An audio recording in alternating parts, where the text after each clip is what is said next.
गांव सुखपुर अपने नाम की तरह ही शांत और खुशहाल था। यहाँ के लोग सरल, मेहनती और एक दूसरे की मदद करने वाले थे। लोग चाय की दुकान पर बैठे हुए बात कर रहे थे। अरे सुना, शर्मा जी की बेटी रानी की शादी पक्की हो गई। हाँ भाई, सुना है लड़के वाले कार मांग रहे हैं। कार?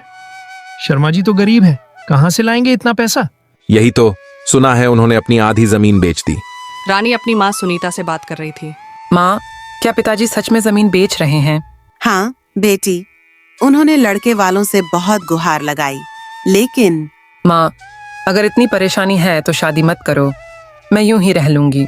नहीं बेटी, इस समाज में लड़की की शादी जरूरी है, हमें ये बोझ उठाना ही होगा। रात का समय था। शर्मा जी अपनी पत्नी सुनीता के साथ बात कर रहे थे।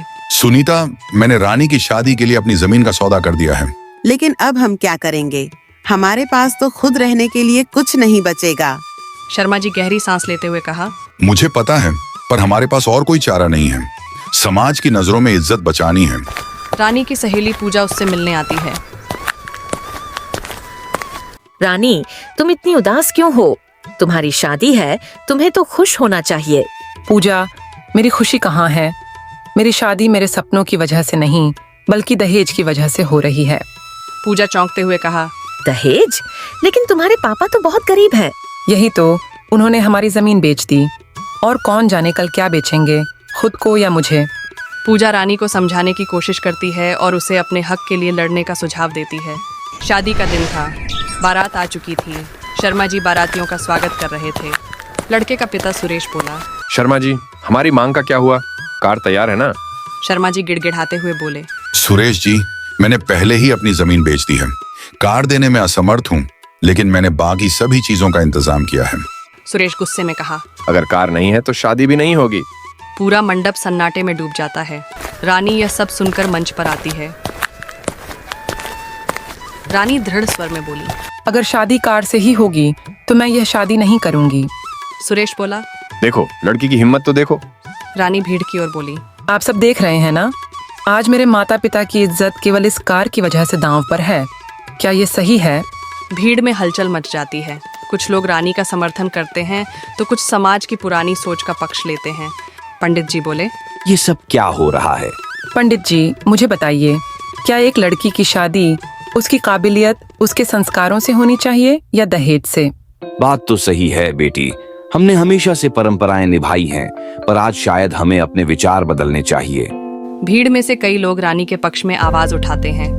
सुरेश और उसका परिवार बारात लेकर वापस जाने की धमकी देते हैं। शर्मा जी हिम्मत जुटाकर बोलते कहा, सुरेश जी, अगर आपको हमारी बेटी नहीं चाहिए तो आप जा सकते हैं, लेकिन हम अब और अपना सम्मान दांव पर नहीं लगाएंगे। सुरेश गुस्से में बोला, ठीक है, हम जा रहे हैं। बारात वापस चली जाती है।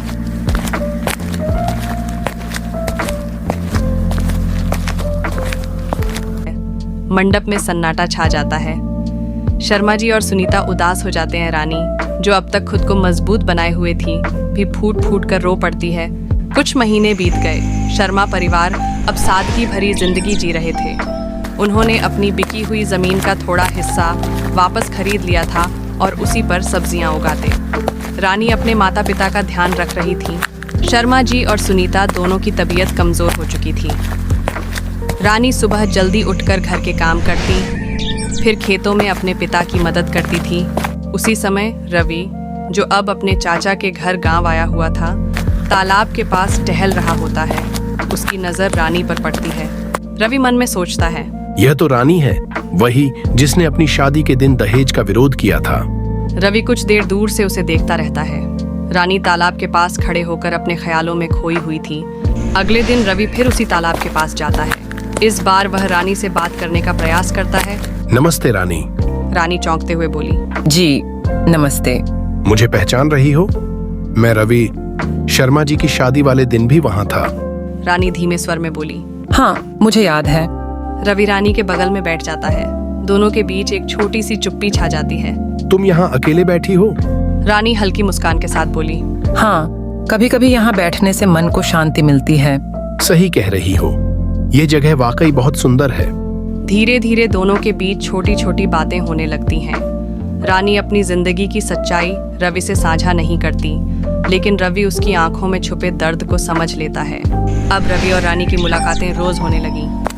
रवि अक्सर बहाने से तालाब के पास आ जाता और रानी के साथ बैठता। रवि अपने जीवन की कहानियां सुनाता, अपने बचपन की शरारतें, अपने शहर की बातें। तुम हमेशा मेरी ही बातें सुनती रहती हो, कभी अपने बारे में भी तो बताओ। रानी हल्की मुस्कान के साथ बोली, मेरी जिंदगी में बताने लायक कुछ नहीं है। ऐसा मत कहो, हर इंसान की कहानी खास होती है। रानी की चुप्पी धीरे धीरे टूटने लगती है। वह अपने बचपन की बातें, अपने सपने, अपने माता पिता के लिए अपने प्यार के बारे में रवि से साझा करने लगती है। एक दिन रवि रानी के घर आता है। शर्मा जी और सुनीता उससे मिलकर खुश होते हैं। शर्मा जी बोले, बेटा बहुत अच्छा लगता है जब तुम रानी से मिलने आते हो, वह तुम्हारे साथ खुश रहती है। रवि मुस्कुराते हुए कहा, रानी बहुत अच्छी इंसान है काका, वह दूसरों की परवाह करती है, खुद को भूल कर भी। रवि रानी के माता पिता की मदद भी करने लगता है। कभी कभी वह बाजार से दवाइयाँ लाता तो कभी खेतों में काम में हाथ बंटाता है। रवि और रानी की दोस्ती अब गांव में चर्चा का विषय बन जाती है। कुछ लोग उनकी दोस्ती को समझते हैं, जबकि कुछ इसे गलत नज़र से देखते हैं। रवि इन बातों की परवाह नहीं करता, लेकिन रानी इन तानों से आहत हो जाती है। एक दिन वह रवि से तालाब के किनारे मिलती है। रवि, अब तुम्हें मुझसे नहीं मिलना चाहिए। गांव में लोग तरह तरह की बातें कर रहे हैं।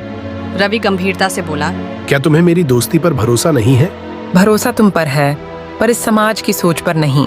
रानी, अगर हम सही हैं तो हमें इन बातों से डरना नहीं चाहिए। हमारी दोस्ती सच्ची है और सच्चाई की ताकत सबसे बड़ी होती है। रानी रवि की बातों से सहमति जताती है। दोनों अपनी दोस्ती को बरकरार रखते हैं, लेकिन अब वे समाज की मर्यादाओं का भी ध्यान रखते हैं। समय बीतता है। रानी अपने माता पिता की सेवा में लगी रहती है। रवि गांव में शिक्षा और जागरूकता के लिए काम करता है। दोनों एक दूसरे के अच्छे दोस्त बने रहते हैं। एक दिन गांव के एक परिवार से शादी का प्रस्ताव आता है। शर्मा जी और सुनीता इस प्रस्ताव से उत्साहित होते हैं, क्योंकि उन्हें लगता है कि रानी का भविष्य अब सुरक्षित होगा। सुनीता रानी से कहा, बेटा, यह परिवार बहुत अच्छा है। लड़के के माता पिता बहुत संस्कारी हैं। रानी धीमी आवाज में बोली, माँ, आप जैसा ठीक समझें, मुझे आपकी खुशी में ही खुशी है। रानी अपने माता पिता की खुशी के लिए इस रिश्ते के लिए तैयार हो जाती है। रानी को देखने के लिए लड़के के माता पिता उनके घर आते हैं। लड़के का नाम विशाल है। वह खुद नहीं आता। उसकी माँ कहती है कि उसे नौकरी पर जाना पड़ा। विशाल की माँ मुस्कुराते हुए बोली, हमारी तो बस एक ही मांग है, बेटी को अपने घर की बहू बनाना है। हमें दहेज जैसी बुराइयों में विश्वास नहीं। शर्मा जी और सुनीता इस बात से खुश हो जाते हैं। वे सोचते हैं कि रानी के लिए इससे अच्छा रिश्ता नहीं हो सकता। शादी की तैयारियां जोरों पर होती हैं। रानी के मन में एक हल्की सी चिंता थी, क्योंकि उसने विशाल को देखा नहीं था, लेकिन वह अपने माता पिता की खुशी के लिए चुप रहती है। ससुराल में रानी का स्वागत होता है। पहले कुछ दिन सामान्य रहते हैं, लेकिन धीरे धीरे विशाल का असली रूप सामने आने लगता है। एक रात विशाल शराब पीकर घर लौटता है। रानी चिंतित होकर बोली, आप इतनी देर से और इस हालत में क्यों आए? विशाल गुस्से में बोला, तू कौन होती है मुझसे सवाल करने वाली? मेरा घर है, मेरी मर्जी। रानी चुप हो जाती है। उसे समझ में आने लगता है कि कुछ गलत है। विशाल का रवैया दिन ब दिन खराब होता जाता है। वह दिन भर अपने दोस्तों के साथ शराब पीता और रात को रानी पर चिल्लाता। रानी के सास ससुर इस सब को अनदेखा करते हैं। एक दिन रानी उनसे बात करने की कोशिश करती है। माँ जी, विशाल का व्यवहार ठीक नहीं है। वह मुझे बहुत परेशान करता है। विशाल की माँ ताने मारते हुए बोली, देखो बहू, मर्दों का यही स्वभाव होता है, तुम्हें ही समझदारी दिखानी होगी। विशाल के पिता गंभीरता से कहा, हमारी इज्जत का ख्याल रखो। बहू बनकर आई हो, अब निभाना तुम्हारी जिम्मेदारी है। रानी को समझ में आता है कि उसे यहाँ से कोई मदद नहीं मिलेगी। एक रात विशाल शराब के नशे में रानी पर हाथ उठा देता है। रानी पूरी रात रोती रहती है। उसे अपने माता पिता की याद आती है, लेकिन वह कमजोर नहीं पड़ना चाहती। अगले दिन रानी पूजा के बहाने बाहर जाती है और फोन से अपने माता पिता को संदेश भेजती है। शर्मा जी और सुनीता तुरंत वहां पहुंचते हैं। शर्मा जी बोले, बेटी, तुझे इस हालत में छोड़ने के लिए हमें माफ कर दे। पिताजी, अब और नहीं, मुझे घर ले चलिए। रानी अपने माता पिता के साथ वापस घर लौट आती है। रानी की जिंदगी में एक बार फिर से अंधेरा छा गया था। उसी समय रवि को इस बात का पता चलता है। उसकी दोस्ती की डोर अब एक नई राह पर चलने वाली थी। रवि अपने शहर में अपने काम में व्यस्त था। एक दिन उसके गांव के एक परिचित से उसे रानी की स्थिति के बारे में पता चलता है। रवि चौंकते हुए कहा, क्या रानी अपने माता पिता के घर वापस आ गई? क्यों? हाँ रवि, उसकी शादीशुदा जिंदगी में बहुत परेशानियां थीं। उसका पति शराबी था, और ससुराल वाले भी उसे सपोर्ट नहीं करते थे। रवि गंभीर होकर कहा, यह तो बहुत गलत हुआ। रानी ने इतनी हिम्मत दिखाई थी और अब उसे फिर से दुख मिला। रवि उसी पल फैसला कर लेता है कि वह रानी के पास जाएगा और उसे इस मुश्किल समय में अकेला नहीं छोड़ेगा। रवि बिना समय गवाए गांव पहुंचता है। शर्मा जी और सुनीता उसे देखकर हैरान हो जाते हैं। शर्मा जी हैरानी से बोले, अरे रवि बेटा, अचानक यहाँ कैसे आना हुआ? काका, मुझे रानी के बारे में पता चला, मैं उसे देखना चाहता हूँ। रवि रानी के कमरे में जाता है।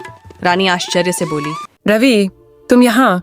रवि मुस्कुराते हुए कहा, हाँ, मुझे पता चला कि मेरी सबसे अच्छी दोस्त मुश्किल में है, तो भला मैं कैसे दूर रह सकता था। रानी अपनी आंखों में आंसू ली बोली, मैंने बहुत कोशिश की, लेकिन सब बेकार था। तुमने जो किया वह बहुत हिम्मत का काम था। तुम्हें खुद पर गर्व होना चाहिए। रवि रानी के पास बैठता है और दोनों चुपचाप बैठकर एक दूसरे की उपस्थिति को महसूस करते हैं। गांव में रवि के रानी के घर आने की बातें फैल जाती हैं। कुछ लोग बातें बनाने लगते हैं, लेकिन रवि को इन सब से कोई फर्क नहीं पड़ता। गांव की औरतें फुसफुसाते हुए कहा, देखा, रानी के पास रवि आया है, जरूर कुछ न कुछ है इन दोनों के बीच। एक बुजुर्ग महिला ने कहा, चुप रहो, हर रिश्ता खराब नहीं होता। रवि तो हमेशा से रानी का अच्छा दोस्त रहा है। एक शाम रवि शर्मा जी और सुनीता के साथ बैठता है। काका, काकी, क्या आपने रानी के भविष्य के बारे में कुछ सोचा है? शर्मा जी थकी आवाज में कहा, बेटा, अब तो समझ में नहीं आता कि क्या करें। लोग हमें ही दोष देते हैं कि हमने बेटी को अच्छे घर में नहीं भेजा। आप लोग बिल्कुल भी दोषी नहीं हैं, और रानी को किसी का सहारा नहीं बल्कि सम्मान चाहिए। कुछ दिन बाद रवि रानी के पास आता है। दोनों तालाब के पास बैठते हैं, जहाँ पहले भी उनकी मुलाकातें होती थीं।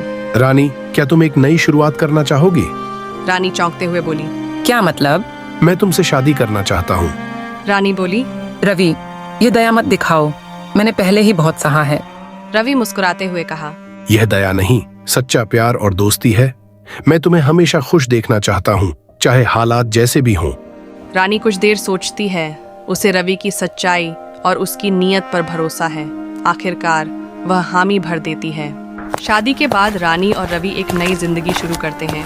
वे गांव में ही रहते हैं और समाज में बदलाव लाने के लिए काम करते हैं। रानी मुस्कुराते हुए बोली, रवि, तुम्हारी वजह से मेरी जिंदगी फिर से रंगीन हो गई। रवि हंसते हुए कहा, यह तो हमारी दोस्ती का जादू है।